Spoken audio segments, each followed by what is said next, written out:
We're going to talk about intermittent fasting.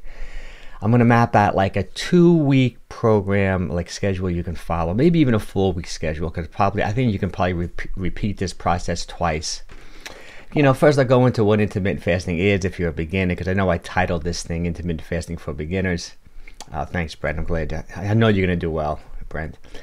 I titled this Intermittent Fasting for Beginners, so I'll break down what intermittent fasting is. If you're new to intermittent fasting, I'll go over all the health benefits, like beyond weight loss. So weight loss, obviously, burning fat is a big benefit, but we'll go over some health benefits. I got a whole bunch of slides. I got like 9 slides, and then we'll do like a Q&A, obviously, throughout the whole live stream. And at the end, if you want to ask me anything about, fitness, health, weight loss in general, we'll do a whole Q&A. And even my last slide in this presentation is I pulled up some meals that I've been eating lately just to kind of explain the type of foods I like you to eat when you're intermittent fasting. Now, also, if you're new to me, my name is 𝙒𝘾𝙃𝙏. I've been a fitness trainer, gym owner for over 30 years. I've helped thousands of people lose weight and just get into amazing shape. I'm 58 years old. Me and my wife started intermittent fasting about 12 years ago, and it's been life-changing for us. To me, I think it's the best way to control your weight, get to low body fat levels, combined with like a low-carb, whole natural food diet. So if you're following me on YouTube, I'm into low-carb eating as well. We're going to discuss all that in this presentation. Okay, so I see I have this little infographic here. These are the 2-week schedules I'm going to want you to follow. But first, let's start from the beginning. Let's go over just the real basics. If you're new to intermittent fasting, this may be review for a lot of you.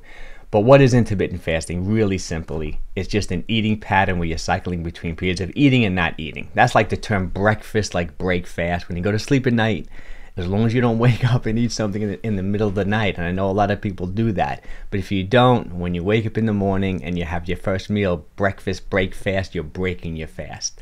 So, most people do go through at least some period in a fasted state, okay? And a real popular protocol or strategy is called 16-8, where you're fasting for 16 hours, and then you're taking in all your calories within an 8-hour eating window. And that's just a real, typical way of doing intermittent fasting, probably the most popular. But I wanted to make a point here. A lot of people leave out the intermittent when it comes to intermittent fasting, meaning that if you did 16-8 every single day, and I think that's an okay strategy as well, and we're going to talk about that more in this live stream, I would call that time-restricted eating if you did it every day. But if you did it intermittently, like say you did 16-8 2, 3, 4 times a week, that would be called intermittent fasting. So I just want to make that distinction, and there are pros and cons to both, and we're going to cover that here. So let's first go over, some of the benefits of intermittent fasting. Okay, well, obviously, it's a great way to lose weight and to burn body fat. And one of the main reasons why it works so well, besides all the hormonal benefits, where we're going to talk about that as well, it's just a great way to reduce calories. Most people, the studies have shown, and through my own personal experience working with dozens and dozens of people, most people will automatically eat less, restrict calories, when they're giving themselves a much smaller eating window. So obviously, if you're used to eating, 15, 16 hours a day, like most people do, eating multiple meals a day, and then you say to yourself, you know what, I'm only going to take in all my calories with an 8-hour eating window, you automatically can eat less. It may seem counterintuitive if you're really new to intermittent fasting, thinking that, if I don't eat all day long, I'm going to gorge myself within an 8-hour eating window. But most people really don't do that. And if you've been experimenting with intermittent fasting, I know that's the case. But if you're new to it and you're afraid that's going to happen, I don't think it will. I think you're going to be okay with that. And also, if you're out there, I know there's a few people in the room. Give me a thumbs up. When you leave a comment, I love to know where you're from. And also, let me know if the sound is good. Any issues with sound or picture quality during this presentation, just let me know. Okay. Now, the other big thing when it comes to intermittent fasting, one of the benefits besides weight loss is going to increase your insulin sensitivity. And I talk about this constantly in my videos. I want to pull up another slide. Okay, we got a thumbs up, so everything sounds great. Let me pull up this slide. I want to talk about just insulin resistance and insulin sensitivity a little bit. See, for example, when you eat a meal, right? Let's say you're having a big meal. Whatever calories you're not burning right then, those excess calories get stored away in your muscles and in your liver. Carbohydrates in the form of glycogen. Who we got here? We got, oh, from Texas. Oh, that sounds great. That sounds good. We got someone from Texas here. I know you follow my channel too. I really appreciate it. Okay, so for example, so when you're eating a meal, right, all those excess calories that you're not burning right then have to be stored away. So the pancreas produces insulin, which is the major storage hormone to store away those excess calories, right? Like carbohydrates are stored in your muscles and your liver in the form of glycogen, like I have in this diagram here. I put 2,000 calories. If you're a big guy or gal, you may be able to store up to 2,000 calories of excess carbohydrates in your muscles. Only about 200 to 400 calories though in the liver, depending, the liver storage doesn't have too much to do with how big you are. Okay, and actually insulin does other things too. It helps you store fat in fat cells, right? It helps you synthesize protein. The problem is that if you've been, say, overweight for an extended period of time, say you've been overweight for years, and really overweight, 20, 30, 40 pounds overweight or more for an extended period of time, maybe even a decade or longer, what happens is that insulin has a hard time doing its job. See, insulin, some people describe insulin as like the key that opens up the lock, if you look at the diagram below this, that helps store away carbohydrates in your liver and your muscles and fat in fat cells. And if you become insulin resistant, that means the insulin just can't do its job anymore. What's going to happen? You're going to wind up with like metabolic syndrome. Like, for example, your blood sugar is going to be elevated. You can become pre-diabetic or get type 2 diabetes. You can wind up with high blood pressure, high triglycerides, that's the bad cholesterol, type 2 diabetes, like I said, fatty liver disease. These are all the issues that come about if you've been overweight for extended periods of time, and in my opinion, eating too many carbohydrates or just eating too many meals throughout the day. So let's go back to the other benefits. So for example, when you're in a fasted state, what's going on? Your insulin levels are extremely low, and that's going to help increase your insulin sensitivity if you do it frequently enough. If you're doing intermittent fasting a few times a week, or maybe you're doing time restricted eating every day, the research is showing that it's going to increase your insulin sensitivity. So that's a tremendous benefit of intermittent fasting. Research has also shown that it also helps lower blood pressure, which is great. Systolic blood pressure, both numbers actually improve when you're fasting regularly. It also increases human growth hormone, which is a big one. So human growth hormone, say you do a 24-hour fast, which is pretty aggressive, and we're not going to be talking about 24-hour fast in this video, but the research has shown human growth hormone skyrockets when you're in a fasted state for, say, 24 hours. And it's also a counter-regulatory hormone. It kind of helps keep the metabolism up. I know some people are concerned that if you're fasting, it's going to slow down your metabolism, but it's really not the case. Like, human growth hormone kicks in, those other counter-regulatory hormones kicks in, like cortisol, and it kind of like speeds up your metabolism. So it's a great thing, the hormonal benefits of fasting. It also helps lower triglycerides, the bad type of cholesterol. Goes down with intermittent fasting. This is a big one too. I have another slide on this. It upregulates autophagy. See, autophagy can be a little confusing. Autophagy is like the self-cleansing. Who do we got here, Mike? Who we got here? We got, hey, Mike, sounds like exercise on a 500 calories a day. VIC, what's the latest? Last for 12 weeks. Okay, well, I'm not sure what you mean by VICD.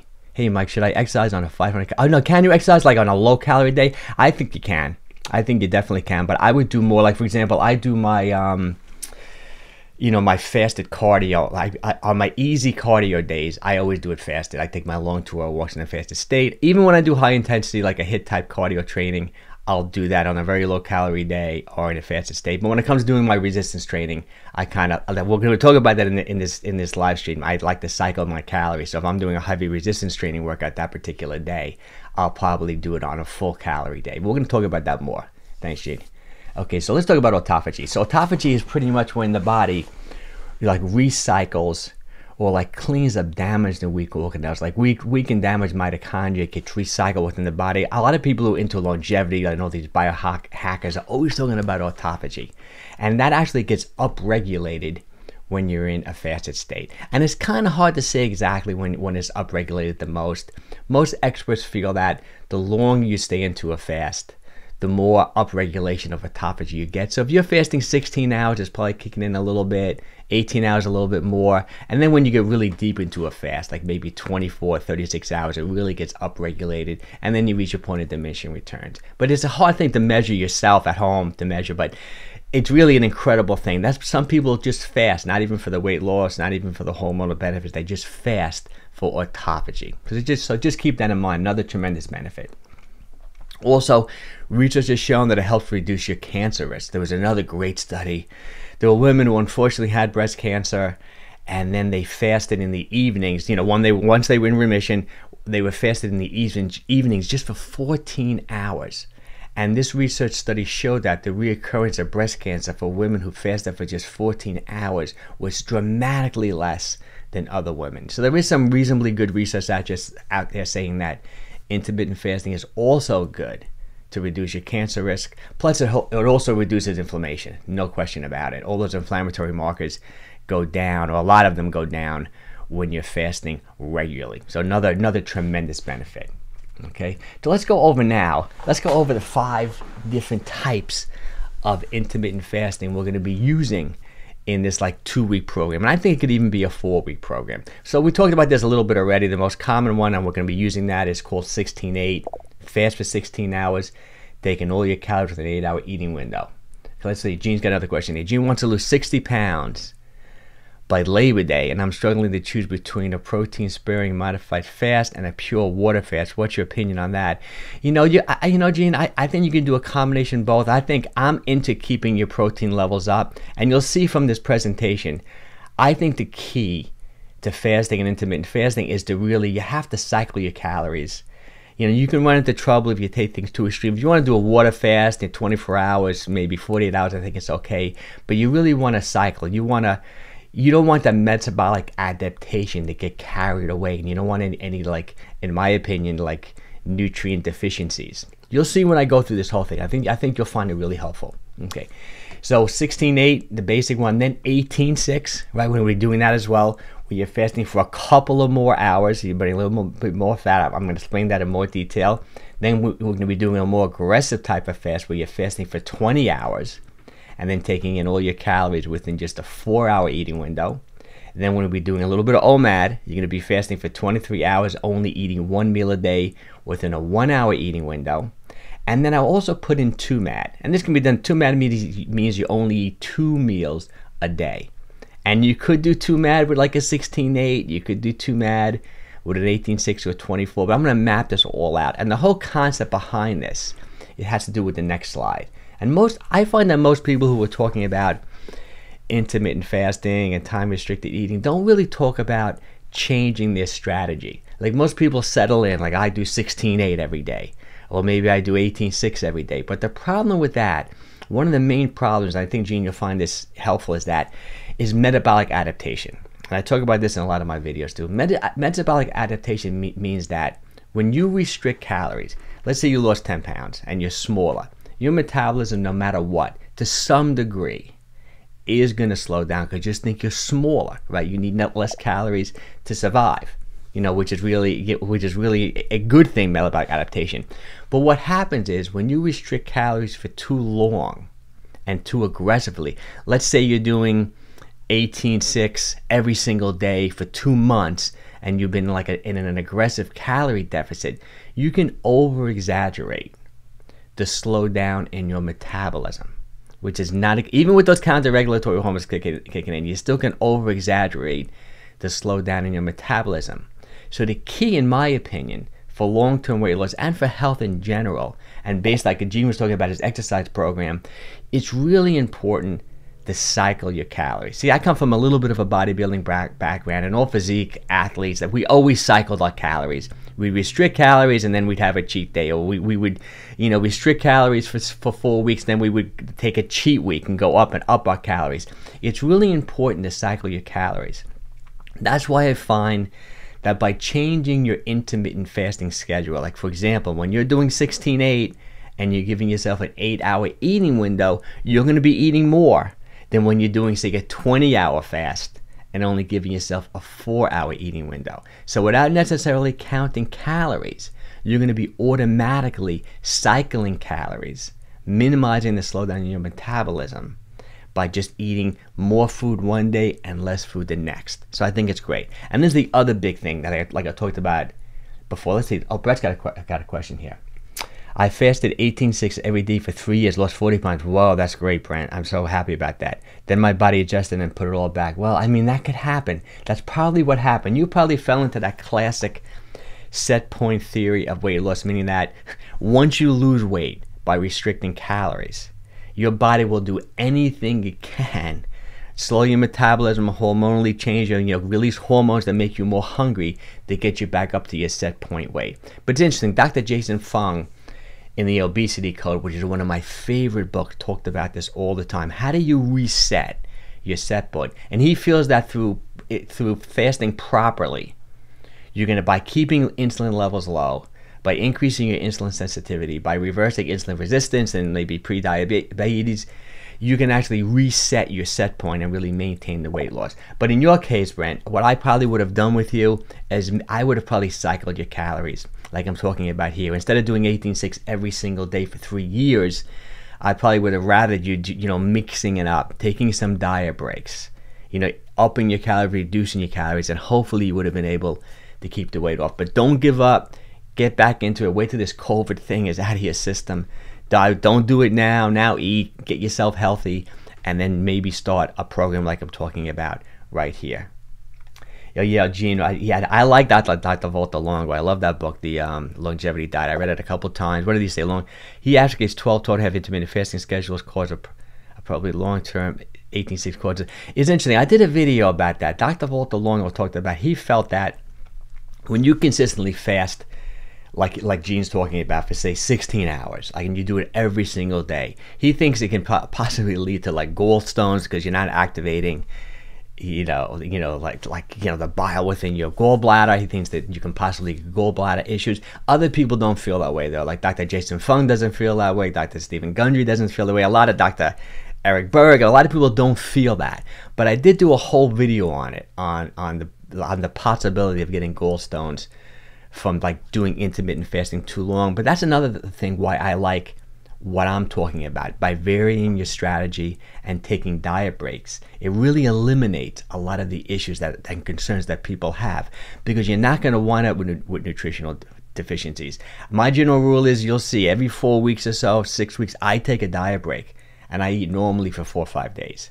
You'll see, I post my meals all the time on Instagram, and people always think, Mike, you're always fasting. You're not eating much. What's going on? Because I generally only post the meals when I'm doing like a good strict fast. I'm gonna start posting my cheat meals and my cheat days and my cheat weeks, so people get more of a better understanding of my philosophy of intermittent fasting. But keep all the things in mind. Keep in mind metabolic adaptation, calorie cycling, and nutritional deficiency. See, you can run into trouble, no question, not eating enough protein by fasting too much, not getting enough potassium, not getting enough magnesium, being low in electrolyte. But you'll see, if you vary your strategies, you can do it long term.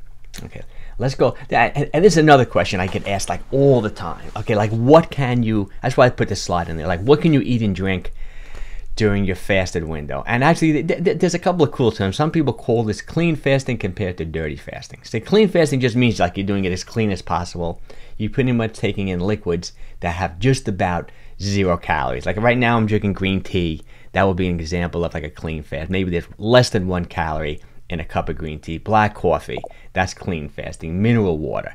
Okay, Gene's asking me about bulletproof coffee. This is interesting. See, I'm not a big fan of bulletproof coffee. I know David Sparrow, he's a super smart guy, a lot smarter than me, and I probably couldn't even debate him because he has such a science background and understands this stuff so well. Yes, it could help you with cravings. That would be, in my opinion, what I'm going to talk about next, which is more of a dirty fast. But it's interesting. I do believe in more of like that low carb, high fat, adequate amount of protein type diet. But I don't chase fat, and I talk about that a lot, meaning that I don't put butter in my coffee. I don't put butter on my steak or on my salmon. I get my fat from the whole natural foods that I'm eating. Like I eat salmon, I eat avocados, I eat whole eggs. I use extra virgin olive oil on my salads and I saute my vegetables, but 50-60% of my calories come from fat. But I don't do things like that, like add butter to my coffee or MCT oils in my coffee. I don't do that. I get my fat from the whole natural foods that I'm eating. Okay, so a clean fast would be just clean as could be. You know, you're just drinking like mineral water, which I love because it's high in magnesium. Like every liter of Pellegrino has about 50 milligrams of magnesium. You're supposed to get 400 milligrams every day. That's why people run into trouble with fasting, when they don't get enough magnesium, they don't get enough potassium. So that would be clean fasting. Now, dirty fasting is, you know, you're taking maybe 50 to 100 calories. And I really think you're still going to get most of the benefit within your fasted period, even if you're taking 50 to 100 calories. Like some people just need to put a little bit. I don't want people to be miserable. You put a little bit of cream in your coffee, right? Maybe you just put a little bit of milk in your tea. You put a teeny bit of honey maybe in your tea, something like that. You know, if you're really hungry during the fast, let's say you're going to see there are some, within this 2-week program, you're going to be fasting for 23 hours doing an OMAD day. You may want to have a cup of bone broth. Don't torture yourself. Take in 40-50 calories if you have to. You're still going to get most of the benefit. 90% if not greater. And I'm not making the number up, but I'm just saying you're going to get most of the benefit of the fast, even if you're taking 50 to 100 calories. And I would call that more like dirty fasting. Let's see, Brent got it. If you eat a stick of butter fat is stored in the fat. You know, it's hard to say. It's so many things, you know, have to do with where you're coming from. Like if you've been eating a low-carb diet of all whole natural foods, you know, a stick of butter, you may just burn it up. You know, you may store it away. I mean, it's really hard to say. I wouldn't be all that concerned. But if you've been like overeating and your muscles and liver are full of glycogen and your liver's full with fructose and your fat cells are full to the brim, you know, and then you have some butter, you know, may not be a great thing. It just really depends on where you're coming from, you know, for sure. Okay, but I also want to talk about, when it comes to dirty fasting, like diet soda. This is the one thing I do wish people wouldn't do, even though you're still going to get most of the benefit, is try to avoid those artificial sweeteners. And the main reason is research shows that, you know, even though artificial sweeteners have no calories, they still do spike insulin. And one of the main benefits of being in a fasted state is that you really do want to keep insulin low. So I wouldn't recommend drinking like multiple diet sodas during your fasted window. If you have to have one or two, okay, I would consider that a dirty fast. But you don't want to be constantly spiking insulin. Plus, just think, if you're spiking insulin and then you're taking no calories in, you're going to get no satisfaction out of that diet soda, and you're going to crave and want more. It actually makes you more hungry. I had a client one time who lost 20 pounds, and the only thing he changed, this is about 10 years ago, he was like just insanely drinking Diet Coke. He was drinking like 10 a day. He was a Wall Street guy trading stock, and he was just for the caffeine, and he was just drinking tons of them. He just stopped drinking diet soda, and he lost 20 pounds. That's the only change he made. And he switched to just drinking mineral water. This was like 10 years ago. This is before I had a deeper understanding of insulin and all that. I didn't quite understand why he lost all that weight, but he did. So definitely something to it. So I really recommend you stay away from artificial sweeteners. For example, if you're drinking, say, unsweetened iced tea during your fasted window, and you want to sweeten up a little bit, put a little like monk fruit or stevia, you know, like a natural sweetener, just a little bit, and I think you'll be okay. You know. LaCroix, yeah, you know, interesting. LaCroix, yeah, water. I think that's fine. Unsweetened. It's interesting though. LaCroix and a lot of those seltzers have what they call natural flavors, which it could be somewhat artificial, but I think it's so minimal. Because it says 0 calories, 0 anything, and it says no sweeteners in it. I think you're okay with LaCroix or any type of flavored seltzer. I think you're totally okay with that. I would do that. I personally drink them all the time. You know, so my wife doesn't even like the flavored ones. My wife, you know, like I said earlier, my wife's been fasting with me for like 12 years doing this intermittent fasting. She just drinks a straight up seltzer, you know, like with no flavors in it. I like me and my kids, we like the flavored ones. So I'll drink a few flavored ones every now and then when I'm in my fasted window, for sure. Okay, so now let's go over, this is like week 1 of this intermittent fasting schedule, and we're going to be using all the different types of strategies I talked about earlier. We're going to be doing 16-8, you're going to be doing 18-6, You're going to be doing a 20-hour fast with only a 4-hour eating window. And if you noticed, I put 2 MAD there. We're going to talk about that in more detail. And then I gave you a cheat day. Okay, so let's just break down the whole week. So if you're new to intermittent fasting, I think this is a great way to start. Might be a little aggressive. You'll see week 2, I think, is a little bit easier.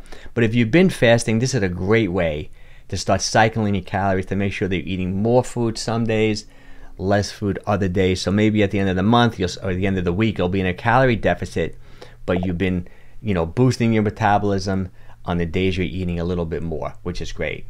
Okay, we got another question from Gene here. Let's see what he got. Okay, speaking of 𝙒𝘖𝙏𝘾𝙃, a 5-day fast mimicking diet, could it not simply water fast for the 5 days and get the same benefit? It's interesting. I mean, that was his whole philosophy. I had a number of clients that did that pro-line thing, the fasting mimicking diet. Okay, for people who don't know what Gene's talking about, the fasting mimicking diet is what 𝙒𝘖𝙏𝘾𝙃 came up with. He did tons of research, and he definitely realized all the benefits of being in a fasted state, and an extended long-term fast state for 5 days and only drinking water, maybe taking in some electrolytes like a little sodium, things like that. But he realized that it's so aggressive and most people just can't get their head around it and can't do it. So he did a whole bunch of research talking about a fasting mimicking diet, a diet that you can do that allows you to eat some food, but you will still get all the benefits of doing a water fast for 5 days. And he came up with this diet called the fasting mimicking diet, where you take in, I think the first day is about 900 calories, and then you take in 700 calories for the next 5 days.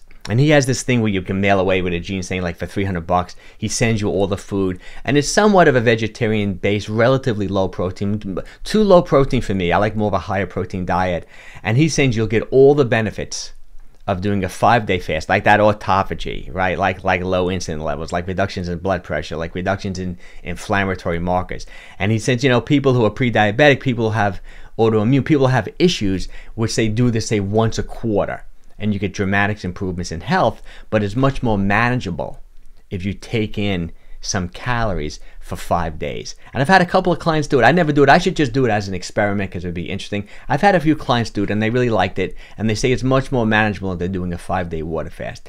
See, and also when it comes to me, I'm not, and I always, if you look under the description in all my videos, I'm very clear in saying that I'm not a doctor. I'm a fitness trainer. I've been doing this for I'm 58. I've really been doing it for 40 years. I've got undergraduate degrees in this type of stuff. But I personally would not tell someone to do like a 5-day water fast without a doctor's supervision. I really think you should. I always say that if you want to do an aggressive fasting, like not this like 16-8 or 18-6 or even a 24-hour fast, a 36-hour fast, which I think just about anyone can do. But if you want to do like a 3 to 5 day water fast, I definitely would find a doctor, a local doctor in your area who believes in fasting, who's going to like just keep an eye on you and monitor you. Because you'd be surprised, you could run into trouble, especially if you're not well. If you're pre-diabetic, if you're insulin resistant, and all of a sudden you say, I'm going to do a 5-day water fast, you may run into a little bit of trouble. So I would say that. But I think just about anyone can do these like 16-8s, these 18-6, all the stuff I'm talking about today. It's less aggressive. I just think ancestrally, historically, there were times when we didn't eat for 24 hours. There were times when we couldn't have any food all morning. We had to go scavenge for food, right? I like that whole paleo, ancestral, like mindset philosophy when it comes to fasting. Okay, so let's go over this 1 week program. So days 1 and 2, let's say you're going to start out on a Monday. On Monday and Tuesday, I'm going to have you do, it's kind of an easier day. So if you're new to fasting, you're going to be doing a 16-8. So you're going to wake up in the morning, right? You're going to have your black coffee, your green tea. You're going to have your mineral water. The general rule, you want to drink half your weight in ounces of water every day, right? Your body is all water. So if you're 150 pounds, 75 ounces of water. I love, like I talked about, I prefer mineral water, but whatever you can. If you drink tap water, maybe put a pinch of some sea salt or some mineral, some Himalayan salt in there just to make sure you're keeping your sodium up. Okay, then you're gonna break your fast, say 12 in the afternoon, and if you want to have 2-3 meals, totally fine. If you're new to fasting, you'll see we get more aggressive as we go. Then you have your last meal by 7 o'clock in the evening, and then you're done till the next day. No snacks, nothing. You can drink late at night, some like maybe I love hibiscus tea or some herbal teas, but don't take in any calories from 8 p.m. next day to 12 p.m. Okay, and this is if you like to skip breakfast. And I personally, this is how me and my wife have always done it. Just because socially, I want to be with my kids at night, I want to eat dinner with my wife, but it works just as well if you want to eat breakfast, right? And then you want to just have like a late lunch, and then you want to skip dinner, just as well. Some people call that like early intermittent fasting or early time restricted eating. You can go either way, whatever fits into your lifestyle, whatever doable. And if you're totally new to intermittent fasting, like I talked about, if you want to do a little dirty fasting, you know, and put a little cream in your tea or have a cup of bone broth during your 16-hour fast, I think you should do that. Hey, French Country's here. This is great. Let's see. I know she left a wonderful comment on my channel earlier. I may be missed. Okay, but wasn't the initial reason Walter Lung designed the fasting memory diet for cancer patients so they could do fasting? You know, that's definitely true. Yes, he definitely spoke about that. I mean, I could be wrong. I don't think that was the main reason for why he did that, but I know he did a lot of research on that. He talked about how even people who are going through chemo, you know, I actually read the book twice and I actually listened to it. I do these 2-hour walks all the time, and I actually listened to it on audio like a number of times, but it's already been, this book came out maybe 2.5, definitely 2 years ago, so I haven't listened to it recently. I know he talked about, though, in the book that people who are going through chemotherapy, if they did some fasting pre-therapy or during the therapy, they actually got better results. So he really took like a real, like, he's a PhD, he really took like a real scientific approach to fasting. But I'm going to look back and I'm going to check the book out again. I'll get some time later today. I'm going to do my 2-hour walk today. Maybe I'll start listening to the book again and to see if the main reason was cancer. I thought it was just for general, like for multiple different things, but it may have been primarily for cancer. I'm not sure. You can know about it maybe more than I do. Okay, let's see. Let's see, what's Gene's got something else here. I wonder if a 36-hour water fast like every Monday. I think that's a great, no, Gene, I think that's a great thing to do. See, a 36-hour fast would be like alternate day fasting. Like, there's all different ways to do alternate day fasting, but some of the research shows that if you fast for 36 hours, then give yourself like an 8-hour eating window, and you do that every other day, that will be classic alternate day fasting. And I think you can definitely do that like once a week without any problem. But if you want to do, say, alternate day fasting, I did a video recently on talking about if I was 50 pounds overweight, exactly what I would do to lose the weight. And I said to everyone when I made the video, if you're going to do this, first find a doctor that believes in intermittent fasting and low carb eating if you want to do alternate day fasting every other day. And that was the plan. I would do alternate day fasting every other day for about 4 weeks, but then I would take a diet break. Go up to maintenance calories for a week, make sure I'm not malnourished, and make sure I'm getting proper nutrition, potassium, magnesium, like I talk about protein. Then I would go back to alternate day fasting, and I would keep on repeating that process until I lost the 50 pounds, till I reached my goal weight. But I would want to be working with a doctor that whole time, because that's pretty aggressive. Doing it once a week is fine, but if you want to do it every other day consistently for extended periods of time, I think you should be working with a doctor for sure. Okay, so let's talk about day number 3 and 4. Okay, so the first 2 days you did your classic 16-8. Now you're going to do 18-6. It's going to be a little bit more challenging. Like, what will those 2 more hours of a fasted state do for you? First of all, it's going to upregulate that autophagy a little bit more. You're probably going to burn a little bit more body fat. Depending upon the diet you're on, like me personally, when I do like an 18-6, which is probably my favorite out of all these intermittent fasting strategies. I'm so active, I'm working out all the time, and I own a gym. I eat a relatively low carbohydrate diet, not a ketogenic diet. Every now and then I'll do keto for maybe a couple of weeks, but I eat anywhere between 50 to 100 grams of carbs a day. So when I go like 18 hours, I can get into like a mild state of ketosis. I used to do, check my blood. I'm a little too neurotic for that. Plus it's kind of expensive, those strips. And I can kind of get into a mild state of ketosis, but there's definitely a little bit more benefit, I think, to going 18 hours, going 2 more hours in a fasted state. So that's the plan for days 3 and 4, say Wednesday, Thursday. And you're probably going to be restricting calories more that day, just naturally without trying. That's the great thing. So Monday, Tuesday, you'll be eating more. You'll probably be maybe at maintenance or slightly restricting calories. Monday, Tuesday. Wednesday, Thursday, I think you definitely will be in a calorie deficit. You're probably not going to have 2 big meals. You'll probably have 1 big meal, maybe a medium-sized meal and a snack, right? But then now when we go to days 5 and 6, this is where we really get you. This is when you're definitely going to be in a calorie deficit because you're going to be fasting for 20 hours. And I also want you to only eat 2 meals a day for days 5 and 6. So Friday and Saturday, you're really going to be restricting calories. You're going to be into somewhat of an aggressive calorie deficit. You might be 1,000 calories in a deficit. So that's when you're really going to be burning some body fat.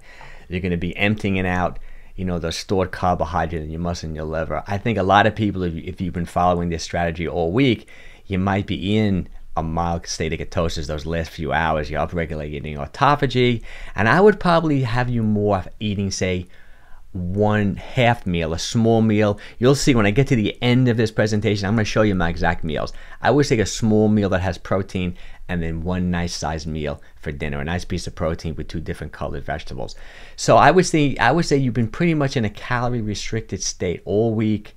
You're increasing your insulin sensitivity, you're getting all the hormonal benefits, you're upregulating autophagy. But this is one of the keys to this program, and this is why it's good for beginners. Day 7, cheat day. When it comes to Sunday or whenever you started, this is a day I want to make sure you're getting your vitamins, your minerals, your nutrients.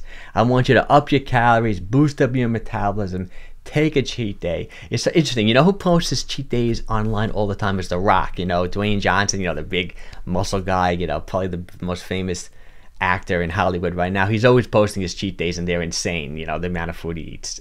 But you don't have to go crazy. I kind of put some people's favorite foods here, but you really can stick to a good whole natural food diet. When I do a cheat day, that's kind of what I do. I just eat more of the healthy foods that I like, as opposed to just like really going off the rails and just eating junk. Maybe I'll have a little bit of ice cream because I love ice cream or something like that. But have a cheat day on Sunday, go over your maintenance calories, and I think it's a better long-term approach. Okay, so this would be week number 1. Okay, now week number 2, okay, Gene's got another question. Mike, when I'm speaking of a 36-hour fast or 5-day water fast twice a year, I'm not necessarily talking about weight loss, but health. No, I think it's great. Yeah, you're going to get tons of that. That would be like a Volta Longo type thing, where you're doing a 5-day water fast. It's great for your health, I looked at some studies that said water fasting, people who have high blood pressure, like 3 or 4 days into a water fast, their blood pressure goes down to, dramatically goes down. It goes down to normal. You're going to definitely be in ketosis, where there's so many benefits of ketones running through your body. You train yourself to become a fat burner. I think it's a great thing. What I would do, what you can do if you want to do something a little kind of aggressive like that, go to Dr. Jason Funk's Facebook group. He's got a Facebook group.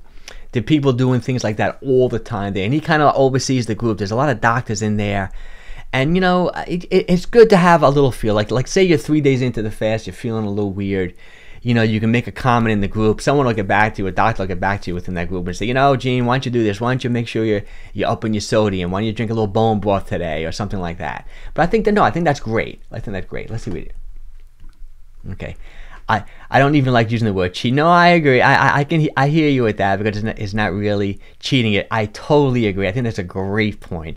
I've been using the term cheat because I come from this bodybuilding background, even though I haven't really done bodybuilding for quite some time. But in my 20s and 30s, I even trained some amateur bodybuilders. We always use the term cheat day, and it kind of gets stuck in my brain. But I totally agree with you. And it really isn't a cheat when it's a scheduled increase in calories. It's part of your program. I totally agree. Great point. Yeah, for sure. Okay, so let's go over week 2. I think this is a little bit of a less aggressive week. I think you'll probably be upping your calories a little bit more week 2. And all this is feast day. Ooh, I like that. No, a feast day. I think that's great. Yeah, that's a great way of looking at it. It's a feast day, for sure. Definitely. Okay, so week 2, I think it's a little less aggressive. I think you'll probably be upping your calories a little bit more week 2 on the program. And it's a little simpler too. You're basically going to be doing your 16-8 every single day. So kind of like a time restricted eating, only eating 2 meals a day. And I kind of put some cool pictures of the foods that I like. If you notice here, there's all fresh, whole, natural foods like salmon, and you know, some low sugar fruits, and we get some shrimp here and some beans, you know, just good healthy eating, too mad, you know, 2 meals a day. So for example, you wake up in the morning, if you're doing it like me, you're skipping breakfast, you break your fast at 12 o'clock with your first meal, have your last meal, say 7 p.m., then no calories till the next day. And you're going to do that every day for 6 days. Let's see. I read Jason. Yeah, that was a great book. I read Jason Fung's book. According to him, insulin spikes is the main culprit. Yeah, he totally believes that it's not calories at all. He thinks it's totally a hormonal issue. Another great book is Why We Get Sick. Ben Bikman, he's a PhD, he's a professor. The whole book, he thinks almost all illness, all disease is based on spikes in insulin. That's another great book, Why We Get Sick. You know, there's definitely something to it. My feeling is there's 3 ways you control your weight. One way is food quality, right? You know, most people will say if you eat 2,000 calories of like donuts compared to a whole natural food diet, obviously you're going to be thin, you're going to be healthier if you're eating a whole natural food diet. So I think food quality definitely counts. Then the next thing is calories. I do believe that calories do count. It's not the only factor, but it's definitely important. You got to keep an eye on calories. Even if you're eating 1 meal a day and you're just gorging yourself, eating like a madman and eating a gallon of ice cream, you're going to run into trouble. You may not be able to reverse insulin resistance. So calories do count. And the third thing is food timing, is that you have to go through periods when you're in a fasted state, when insulin levels are low, when you're dipping into stored energy to burn body fat. So the combination of food quality, calories, and you know, food timing. With Jason Fung, he may just say, you know, he thinks it's all about keeping insulin levels low and just it's a hormonal issue. But even when you really listen to his book, I read that obesity code maybe 5 times, listened to it on my tour, watched multiple times. When you really listen to him, he does say that calories do count. And I've even heard him on podcasts saying, no, you can't ignore calories. But his main thing is the insulin and the hormones. Let's see, Melissa Lewis got a question here. Electrolytes has definitely been good for me. Oh, that's great. You know, you really do have to keep the electrolytes up. I mean, that was another great book. Who wrote that book? Nick, I forget. He's another PhD. The Great Salt Solution talks about the importance of sodium, especially when you're fasting, and just for athletes in general. You know, like sodium got a bad rap. Meanwhile, you need the electrolytes for sure. Fat fasting waiting is my go-to. Sounds good. Sounds good. Okay, so then on week 2, right? You're doing 16-8 with 2 MAD, 6 days during the week, and then on Sunday I gave you just an OMAD day. And I do this a lot myself. Like for example, I might do like 16-8, 18-6 all week, and then Sunday, you know, before the pandemic, you know, but you know, it's just starting to happen again. My brother came over last weekend. Every Sunday was my OMAD day. You know, my parents would come over, my brother would come over. I have these friends. There's a couple friend of mine who actually hired me in like 1984, and we managed this gym together. I'm still like best friends with them for all these years. They would come over, and I would probably give myself not a 1 hour eating window, probably like a 2.5 hour eating window, and we'd have a big feast meal. And then, you know, I up my calories that day. But I think this week is a little bit less aggressive for most people than doing than the week before. And I think you can keep on repeating this. Like for example, you can do week 1, week 2, and maybe go a month. You'll definitely be in a calorie restricted state at the end of the month, but you'll be recycling your calories within that month, which is going to help keep the metabolism up. But then even after doing this for 4 weeks, I still would take a diet break. I know the research is mixed, and there's a new study that came out that's saying that diet breaks don't work as well as maybe we thought they would. Another study says it works incredibly well. For example, people who are restricting calories, like for say 2 months, and then up their calories for 2 weeks to maintain calories, actually had better long-term weight loss. But if you come from like my background of physique enhancement and like bodybuilding and like that, we always took diet breaks. We always cycled our calories. Sometimes people eat more, they actually lose weight. You know, so I like to take a diet break and go to at least maintenance calories, if not more, every 4, 5, or 6 weeks. So if you wanted to do this exact program for say a month, then I would take 5 days off, up your calories, maybe do it. But you can maintain your calories doing 16-8 with like 3 meals a day or 2 MAD with a snack.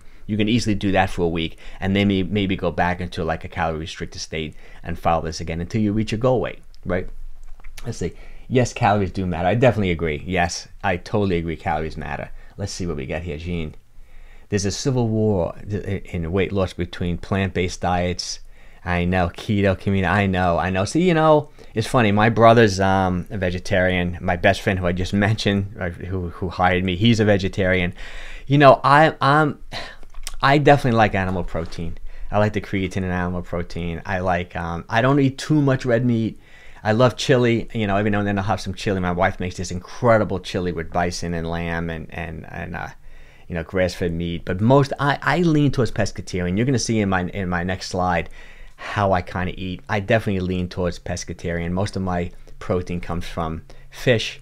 I like the oily fish. I don't want my omega-3s to be high. I eat a lot of whole eggs, you know, pasture-raised eggs. I eat the yolks. You know, red meat, every couple of weeks maybe I'll have a little bit of red meat. But I do like animal protein for sure. Let's see. Protein and fat, yes, is essential. But I do like whole food carbs. Anyone did? No, I like whole food carbs too. I mean, most of my carbs, you'll see, I'm not really, every now and then, excuse me, I'll go straight up ketogenic diet every now and then, just to get in ketosis for a solid week, but very rarely. Like, it's interesting. I just talked about, I did a live, I think a couple of weeks ago, saying how I feel like my body fat kind of creeped up over this pandemic, and I kind of mapped out like a 10-week program. I'm turning 59 at the end of August, and I want to get my body fat back down below 10%. I'm probably around 11-12% right now. And I talked about my whole exercise program, and I'm going to be doing all this intermittent fasting. But if I don't like how I'm looking, and we would do this as in physique enhancement or bodybuilding, if I don't like how I'm looking like 2-3 weeks before my birthday, and I'm going to take a picture of myself, I may go on a ketogenic diet, get in ketosis for a couple of weeks, burn some body fat, and then I may volumize my muscle cells by carbing up. So, but generally, like Melissa, I definitely will eat, you know, a ton of vegetables. If I'm eating 100 grams of carbohydrates for the day, it's going to be like mostly vegetables. And it's funny now I'm actually eating some fruit seasonally. Like, I love strawberries, blueberries, and raspberries. They're in the supermarket. They're cheap. They're on sale. You know, they're coming up everywhere. So I'll eat some low sugar fruits this time of year. You'll see in the next slide. Let's go over some of my meals. I'll show you. So this is an example. I want to give everyone some examples of exactly like how I'm kind of eating. Like, and these are just like recent meals I just had. I actually broke my fast yesterday with this. And if you want to see my meals, like I said, if you go to my Instagram page, Mike Kohler Fitness Instagram, these are like kind of how I break my fast generally. Like, for example, if I'm doing, say, a 20-hour fast, like if you're doing that 20-hour fast, I like to say I may do a half meal. This would be like a small half meal, but I always make sure I'm getting an adequate amount of protein. I really do like 0.9 grams of protein per pound of lean body weight, if not even 1 gram. You know, so I really want you to keep your protein up. That's just my opinion. I think it's so important. Yes, salmon. Yeah, I love salmon. So this is about, I got about 4 salmon. Smoked salmon's kind of expensive, so I love it. But you know, I would eat 8 ounces, but it's just so expensive. So I got about 4 ounces of smoked salmon here. You know, wild caught. I have just a few, just raspberries. You know, people say, Mike, yeah, well, what do you know, there's fructose, there's sugar in raspberries. I'm talking 10 raspberries. They taste so good. You know, there's some antioxidants, some good stuff, and some fiber in the raspberries too. And I always eat an avocado every single day. This day I only went with a half an avocado. Avocado, in my opinion, is superfood, right? Loaded with those monounsaturated fat, high in potassium. An average avocado is about 800-900 milligrams of potassium. You want 4,700 milligrams of potassium every day, right? With the minimal amount of calories. Like a banana, people think it's a high potassium food. It relatively is. It's about 400 milligrams of potassium, but 100 calories. And, you know, if I had, like, for example, some celery juice, which I drink all the time, you get 1,000 milligrams of potassium in just 35 calories. You know, so I try to keep my potassium up. And I also had this, they just like a real treat for me. I don't eat too much dairy, but I love, you know, this grass-fed Greek yogurt. 15 grams of protein. Sometimes maybe I'll put a blueberry or 2 in there, or maybe I'll put a tablespoon of some ground flaxseed. I think I did that with this yogurt. I put a tablespoon of ground flaxseed in there, give the omega-3s, get a little more fiber. So this is how I broke my fast. And just to give you an idea, if I wasn't doing, say, a 20-hour fast, let's say I'm doing 16-8, and I want to make sure I'm taking in a good amount of calories. I don't want to be in a calorie deficit. I may do a much bigger lunch. Like say I'm breaking my fast at 12 o'clock. If you notice here, I got that 4 ounces of salmon. I also got a can of sardines. I love sardines too, high in omega-3s. See, with the sardines, you get in the bones, the skin, the calcium, the connective tissue. Sardines, I think, are like another like superfood. So right here, I'm getting probably 50 grams of protein. This, I got an avocado again. I also try to eat fermented foods every single day. So here are pickles. I got a few pickles. You know, that fermented food feeds the good bacteria in your stomach. If it's not pickles, it may be sauerkraut. I may put some apple cider vinegar in a glass of water before a meal. See, apple cider vinegar, besides the fermented benefits of it, actually has acidic acid in it, and studies have shown that it actually can lower blood sugar response. And it doesn't even have to be apple cider vinegar. I mean, people love to talk about apple cider vinegar. Could be balsamic vinegar. Even the pickle juice is fermented liquids that can control blood sugar. I mean, there's a lot of great things. And if you notice here, I got a little bit of strawberries, a little bit of blueberries. But this is a higher calorie meal. So if I'm doing 16-8, I might eat like this. If I'm doing something like a 20-hour fast, I might break my fast with like a half meal. And then I want to give you a couple ideas of some dinners. This is just a nice big feast. This might be cod. This is a big piece, probably 16 ounces, 100 grams of protein. And I always like to pick 2 different colored vegetables, different vitamins, different minerals, different nutrients. So we got some carrots here, and we got some asparagus. I love asparagus. My wife's favorite. My wife's favorite vegetable. We have it almost every night, or 5 nights a week. This is another big piece of fish. I'm not even sure what this is. This might be I'm not even sure what type of whitefish this is. It could be maybe filet of sole, maybe something like that. But it's a nice big piece. Hard to get an idea of how big these portions are, but that's it's a pretty thick piece of fish. So it's probably not sole, but obviously some type of whitefish. I'm not sure what it is. We got our asparagus again, and see cauliflower. I love cauliflower too, and we use kind of cool seasoning. This is like a turmeric seasoning. But if you notice, I always pick 2 different colors, different vitamins, different minerals, different nutrients. So for example, if I pick red beets, I might do like yellow squash. And if you notice that these foods, the things that I do avoid are the processed foods, you know, the empty calories. If you notice here, there aren't really there aren't any grains here. You know, I'm not really eating rice. I'm not really eating bread with these meals. You know, maybe now and then I may, you know, have a sweet potato or baked potato, something like that. You know, I may even do that trick, you know, that resistant starch trick. You know, resistant starch meaning that these are like carbohydrates that are resistant to digestion, similar to fiber. So if you take like a white potato and you actually put it in the refrigerator like overnight, take it out and slightly heat it up, it becomes partly a resistant starch. So if a baked potato, say 150 calories, you may only digest half the calories. It becomes like fibrous within the body. It's kind of a cool trick. I know some people don't agree with that. I know other people. I know Dr. Gunji talks about it all the time. I think Dr. Ken Berry, he did a video on it on YouTube that he doesn't buy that. He doesn't think you can take a potato, put it in the refrigerator, and it turns it into resistant starch. He doesn't buy that argument, but I know a lot of other people do. I think there's something to it with the resistant starch. This is generally how I'm eating. Let's do Melissa guy. Yes, for keto, maintaining especially drinking lots of, no question about it. You need the fluids. Okay, so this is pretty much the presentation. Any other question? Anyone have any questions? And it doesn't have to be about intermittent fasting. It can be about working out. It can be about fitness, weight loss in general.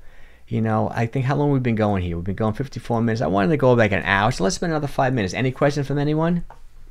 I know there's a little bit of delay. Sometimes when you ask a question, I may not see it for like 30 seconds. So I'm gonna go another 5 minutes just to make sure people, in case anyone has any questions. Also, too, if you have any, I'm looking. You know, I have to say, with my YouTube channel, I'm trying to get a feel for the information, the content that people want. If you noticed in my community section, I did an interview. I did like a poll a couple of weeks ago, and it seems like people definitely want intermittent fasting. There's no question about that. And then when it comes, I also talk about exercise prescription a little bit, and I kind of gear the whole channel to people, you know, 40 and over, maybe 40, 45 and over. So let me know. The whole big thing with YouTube is to get noticed. Is like, for example, if I do a video on intermittent fasting, YouTube puts it out there and it kind of does okay. But if I do a video on a different topic, even though I think it's an important topic, could be on exercise prescription, could be on just healthy living, like healthy lifestyle, the algorithm in YouTube doesn't really recognize me as like an authority in that. But I want to put out content that people want and really want want to watch and learn about. So let me know the type of videos you want me to make, and I'll make them. Let's see, Mike, how do you feel about a glass of electrolytes in the morning, pink salt? I think that's great. I think it's a great thing to do, especially in the fasting. I would actually recommend it. Just don't do those like electrolyte sports drinks, obviously, like don't do like a Gatorade, because it's just all sugar. If you want to just add a pinch of, I think there's that real salt. That's the salt that I use. I used to use pink Himalayan salt, but now I use real salt. It's a little higher in minerals. I think it's probably the best salt. I wish I had a picture of it. Next time, if you want, below this video, I'll put a link to the salt I'm talking about. I think it's the best salt. It's like a real healthy salt to have it. You see, I also talked about those. I buy that Evolution brand, which is actually the Starbucks brand of this celery juice. It's called celery. I think it's called 𝙒𝘼𝙏𝙏, and it's like 99% celery juice with just a touch of lemon juice. It's literally only 35 calories. Has almost 1,000 milligrams of potassium. I don't think you can take in that much potassium with such a low amount of calories. And I drink one of those almost every single day. On days when I'm doing my resistance training, I may drink that celery juice with a little bit of collagen protein powder. I like collagen protein powder, great for connective tissue. It is an incomplete protein, so what I do is that it's missing tryptophan. So I take a little hemp seed powder, just a little bit, and I mix that in with the collagen powder, because the hemp seed makes it a complete protein. And I may drink that during my workout. It gives me a little energy for my workout, plus it really ups my potassium. Tomato juice is also another great way to increase your potassium while taking in just a low amount of calories. An avocado, not low in calories, but high in potassium. But you eat it during your eating window, just a great food. Magnesium, I drink, oh my God, half my weight in ounces of Pellegrino mineral water. Even though it's somewhat expensive, I must get about, if not half, almost all my magnesium from my Pellegrino mineral water, just from my diet too, from nuts and things like that. I eat, like, for selenium, I make sure I have a Brazil nut every single day. You eat one Brazil nut, you get your selenium for the whole day, which is great. I'm going to do a video on some food that I eat every single day, that I think are almost like superfoods that I recommend. Let's see. 55 on my journey, going on 6 years maintaining. Oh, that's fantastic, Melissa. I'm really happy for you. You did it. That's great. And the key is you're keeping it off. Really, really happy for you. It's a real accomplishment. It really is. That's great. I'm assuming you're doing the intermittent fasting. It seems like you're like a low carb eater. So it sounds like you're doing a wonderful job. I'm happy for you. That's great. Okay, so we got one more minute. Yeah, any good multivitamin, Gene wants to. Yeah, you know what I take, Gene? I did some videos on this. There's two brands I like. I like Thorne. Thorne is one of the best. Thorne Basic 2 Multi. Love that one. When third-party people test like what's in the vitamins, Thorne does really well. The other one I like Alive, which is a natural vitamin 2 for men over 50, since I'm over 50. That's a little less expensive. So I rotate between Thorne Basic 2 and Alive Men Plus 50. I like both of those. I'll link those up below this too, in case you want to check them out. Let's see what we got here. We got I started drinking Pellegrino. Oh, that's great. I mixed lime juice. Oh, that sounds great. Just like lime soda. I think it's a great way to do it. I do this sometimes too. I might put a little lime, a little lemon in there as well. I think that's a great way to do it. Excellent. Thanks, Mike. Sunday morning. That's right. Thanks for live. Oh, thanks. I would like, if this is a good time for anyone, Sunday mornings actually works well for me. I've been trying to figure out a time. The only bad thing about Sunday mornings, it's interesting. I'm trying to think, what's the UK? And I get a lot of people from the UK, like from Ireland, from all over Europe and everything coming. I think this is probably a good time for them too. I kind of announced this last minute. I should have announced it like a couple of days ago, and I actually even did a practice run of this live presentation last night on Facebook. And I have this Facebook group called Time Restricted Eating. I got maybe 300 people in the group, or maybe I'll do a live in there, and it's all about time restricted eating and intermittent fasting. It's somewhat active. People make a lot of comments. People like to post their meals of how they break their fast. If you want to check it out, It's a free group to join. It's called Time Restricted Eating on Facebook. So I did a practice run last night on that. I feel like I'm always better on these lives when I already do it once before. Like last night, I didn't have the slides on Autophagy. Like I didn't have this slide in last night's. I didn't have this slide, so I added some slides. I didn't have all the different camera angles like I used today, so it's kind of cool. But if this is a good time for me, I like this time. I can do something every Sunday morning. Maybe in the summer, I might go to the beach now and then, you know, with this pandemic finally over. I haven't been to the beach. Like last summer was horrible. But I hope we all have a good summer this year. I'll be back if you keep regular schedule, Mike. Yeah, that sounds good. You know, I really should have. You know, I'll work on that. I'd like to have a regular live schedule. I think we had at one point like 25 people in here, which was great. So I think I'll get a better showing if I did it regularly every single week. Plus, I'm also debating if I should also. I've been doing like 2 long form content videos every single week, but I don't really say they're coming out on particular days. Maybe I should do that. I know some YouTube experts say you should have a set schedule. And I've been doing a lot of these shorts, and that's another thing that I'm not sure about. I don't know if you noticed, but I have a lot of these like short videos, and it's called YouTube Shorts now that are 60 seconds or less. And I've been focusing on intermittent fasting, on those, and on just exercise prescription. Like I must have 50 or 60 different exercises now. And it's interesting, but those videos are reaching a completely different audience. They're reaching more younger people. You know, we're looking at my exercise videos like 18, 20, 25, like that. And that kind of messes up the YouTube algorithm because I'm trying to really reach people like 40 and over. So I got to figure out if I should continue with the shorts. I started a separate channel initially called Intermittent Fasting Shorts, where I have about 60 videos, like 60 seconds or less. You can check that out. It's called Intermittent Fasting Shorts. But I want to just have one channel. There's so much work to do these videos. I don't want to be all over the place. Okay? All right, so that's it, guys. I really appreciate everyone tuning in. You know, Melissa, congratulations on the weight loss. I hope Brent gets over the COVID quickly. And I really appreciate Gene, everyone tuning in. SP Spaz and French Country. I really appreciate it. It's great having you here. So take care. Have a wonderful Sunday. Actually, you know what I'm going to watch today? Because my kids are both runners. My son's a collegiate runner and my daughter's a great runner. We're going to watch the U.S. trial, like track and field trials. My favorite runner, 𝙒�㓼𝙏𝘾𝙃, is in the finals for the 1500. You know, even if you don't like running, I think it's going to go on like 4:30, like New York time today. And it's the 1500. You know, 1500 is 100 meters less than a mile. And he's the favorite. I think he'll definitely qualify unless something crazy happens. But he's a great runner, a very charismatic guy. Check it out. New York, U.S. track and field Olympic trials today. Take care, everyone. Have a wonderful Sunday.